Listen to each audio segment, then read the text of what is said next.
ธุเด้อปีใหม่นะปี2026มาแล้วส่งผ่านเลยเด้อ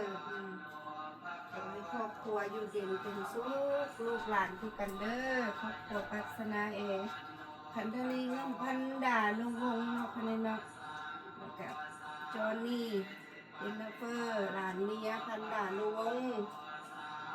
ข้าวอ่อนนางเด้อครอบครัวทางข้าวอ่อนครอบครัวทางนางขอให้อยู่เย็นเป็นสุขหากินให้ขึ้นให้เกินเด้อลูกหลานเอ้ยค้าขายกันเงินไหลนองทองไหลมามีแต่ความสุขกายสุขใจปีใหม่ละเย็บจะได้ไข่ยามีมันยืนสาธุอย่างก็ให้ขึ้นให้เกินความคิดความป่วยก็ให้ไปน้ำปีเก่าเมื่อเด้อ